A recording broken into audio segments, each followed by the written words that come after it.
2천만 원, 뭐 5천만 원, 많게는 몇 억. 그 금액에 묶이는 순간 뒤에는 답이 없어요. 안 팔리는 상품 가져왔자 안 팔려요. 명품이니까 팔리겠지. 아닙니다. 명품도 팔리는 상품이 있고 안 팔리는 상품이 있어요. 안 되면 재고만 쓰레기처럼 쌓여 있다가 끝나요. 명품 사업 시 어떤 리스크가 있을까? 자, 보시면요. 여러분이 사업을 하게 되면 이 프로세스에 의해서 진행을 하게 돼요. 첫 번째는요, 상품을 봤을 때 분석을 먼저 해야죠. 어떤 상품을 살지 분석을 하게 됩니다. 그 상품 분석을 하고, 그 다음에 그 상품의 분석에 의해서 어떤 상품을 사야 될지 결정한 다음에 상품을 소싱을 하죠. 뭐 소싱을 하려면 어떤 업체가 소싱을 하겠죠. 부티크 에전시라든지 바이ং 에전시를 통해서 소싱을 진행하고, 배송하고, 통관이 진행되고요. 내가 물품을 받은 이후에는 상품 판매가 진행이 됩니다. 상품 판매를 하고 그 다음에 이걸 더 잘하기 위해서 마케팅을 하는 절차가 여러분이 앞으로 진행할 과정들입니다. 근데 이때마다의 리스크들이 있습니다. 자, 볼까요? 상품 분석 같은 경우는 대부분의 리스크 중에 잘못된, 어려운, 힘든 케이스는 뭐냐면은 첫 번째, 잘못된 마진 분석으로 인해서 이상한 상품을 사는 경우가 있어요. 나는 이런 상품들이 굉장히 유행하는 것 같아고 데이터에 의한 것도 아니고 감으로 의존해서 사시는 분들이 많아요. 여기서 벌써 실패하신 거죠. 여기 실패하면 뒤에도 다 실패하게 되어 있어요. 이거를 분석을 만약에 잘했어. 그 다음 어떻게 했냐? 상품 소싱이 있습니다. 상품 소싱에서 정말 중요한데 업체를 잘못 만나면 가품 유통을 하게 돼요. 여러분이 의도해서 가품 유통하는 경우도 있지만 대부분은요 의도치 않게 가품을 유통하는 케이스가 많습니다. 잘 모르니까 근데 알고 봤더니 가품이었던 거예요. 그런 업체를 그래서 잘 선별하셔야 됩니다. 두 번째, 저희도 여러 번 당했어요. 예치금 먹튀입니다. 이제 물건을 산다고 하면은 성금을 집어넣고 진행을 하게 돼요. 근데 그 성금을 진행했는데 갑자기 이 업체가 먹튀하는 케이스가 있습니다. 이런 케이스들은 대부분 첫 거래 때 잘 모르고 판단하지 못했기 때문에 저희도 전문가였는데도 불구하고 몇 번 당했어요. 여러분 어떡하겠어요? 더 심하겠죠. 그래서 업체 선정하는 게 중요하다. 케이스는 대부분 보면요. 작은 업체들이 많아요. 어떠한 업체들이냐? 부티크 리스트를 던졌는데 마치 자기네가 부티크인 것처럼 해서 보내는 경우가 있어요. 보통 부티크들이 직접 연락 안 하거든요. 중간에 에이전시 연락하는데 그 에이전시가 규모가 크면 모르겠는데 혼자 하는데 자기가 개인 사업자 차려놓고 하는 케이스가 많아요. 실질적으로 되게 큰 것처럼 메일에서 뭐 이렇게 물량 너한테 줄 수 있어. 할인율 이만큼 되게 하고 하는데 그 회사 주소를 알아보면은 제대로 는 업체가 아니라 비즈니스 센터에 있는 케이스가 많습니다. 근데 그런 거 구분 못하고 그러면은 뭐 1억 원어치 주문했으면은 갑자기 1억 갖고 튈 수도 있는 거예요. 안 주면 어쩔 수 없습니다. 여러분이 해외 업체에다가 한 10억 정도 돼야지 뭔가 소송 걸고 해도 남을 돈이 있지. 1억 뭐 5천만 원 정도 되면은 내가 소송 걸고 시간 걸리고 하는 것보다 돈 받을 수 있는 금액이 별로 없어요. 그리고 절차도 복잡합니다. 그리고 과도한 믹스 오더. 여러분이 인기 상품을 살라고 하면은 비인기 상품도 같이 사야 되는 게 믹스 오더입니다.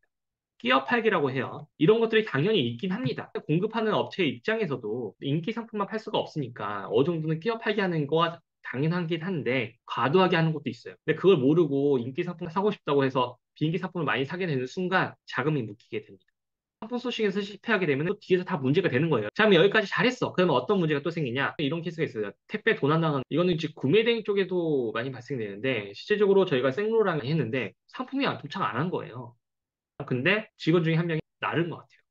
왜냐하면 똑같은 데서 명품 계속 가니까 중간에 호킹하는 거예요. 근데 나중에 보상을 해주긴 했어요. 또 하나는 이제 영국에 있을 때인데 저희가 루이비통을 아마 택배를 보냈었던 것 같아요. 근데 그 루이비통을 딱 봤는데 박스만 있고 안에 본품이 없는 거예요. 중간에 택배 기사가 아니면은 중간 어떤 사람이 박스에 손을 살짝 넣고 빼갖고 이제 닫아놓은 거죠. 그렇게 된 케이스도 있습니다. 물론 그것도 이제 받긴 했는데 굉장히 까다로웠어요. 몇 개가 걸렸습니다.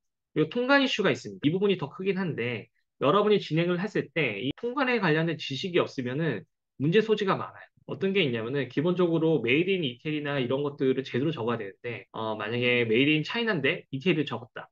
FTA 받으려고 하긴 풀하다니까 그러면 메이드 인 이태리겠지 하고 신고했는데 걸렸어. 근데 봤는데 메이드 인 차이나였어.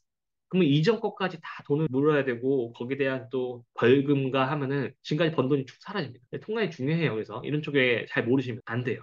그리고 가격을 속였다. 몇 번은 속일 수 있어도 계속 하게 되면 나중에 문제가 될 수 있습니다. 그리고 상품 판매 이슈가 어떤 게 있냐면은 여러분이 재고 관리를 제대로 안 하잖아요. 플랫폼 페널티 문제가 있어요. 왜냐하면 소량의 상품이잖아요. 지갑 두 개, 막 가방 하나 이렇게 있는데 이거를 머스티, 발란, 트렌비, 스마트 스토어 자사몰, 뭐 당근 등등등 판매하다 보면 재고 관리를 못해요. 뭐 못하면 어떻게 돼요? 페널티가 굉장히 큽니다. 크림 같은 경우도 10% 정도가 페널티죠. 그럼 내가 10% 수익보다 10% 페널티가 더 큰 거예요. 그래서 이런 부분들을 잘하기 위해서는 이 시스템을 좀 이용을 해서 만들으셔야 되고, 그 다음에 중개업체가 부도내고 달라스 모노그램지라는 업체가 있었죠. 굉장히 많은 돈을 줬어야 되는데 그래서 그런 것도 잘 보고 진행을 하셔야 됩니다. 한번 반란도 좀 위기가 있었죠. 지금은 어쨌든 돈이 제대로 나오곤 하는데 그 돈이 부족해서 B2B에 있는 업체들한테 돈을 제대로 못 주는 이런 사태가 있었습니다. 뉴스도 나왔던 적이 있죠. 불안불안한 업체가 많아요. 그리고 내가 판매를 잘 못하게 하면은 재고가 쌓일 테고요. CS 응대를 어떤 회원사 중에 한 명이 고객이랑 소송까지 가는 케이스도 있어요.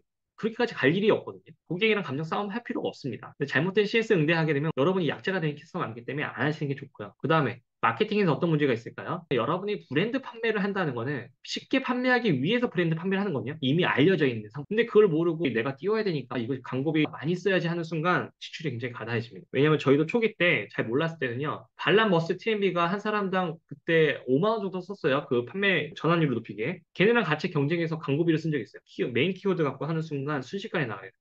그래서 광고비는 최대한 적게 해야 되고 광고비 안 쓸 수 있는 상품들을 판매하는 게 맞는 거예요. 자, 그럼 이 다섯 가지 중에서 어떤 게 가장 큰 리스크가 될까요? 바로 이 부분입니다. 이 부분. 상품 소싱을 잘못했기 때문에 많은 문제가 뒤에서 발생이 되는 거예요. 이 소싱할 때 상품 분석을 정말 잘 하셔야 돼요. 데이터에 의한 상품. 이거를 저희가 디테일하게 알려드리는 거예요. 이 부분 정말 중요하기 때문에 상품을 잘 분석을 해서 판매된 상품을 팔릴 수 있는 가격으로 가져올 수 있다고 하면은 망할 이유가 없어요. 제대로 된 업체를 구분할 줄 알고 제품 제대로 살 수 있으면은 망할 이유가 없습니다.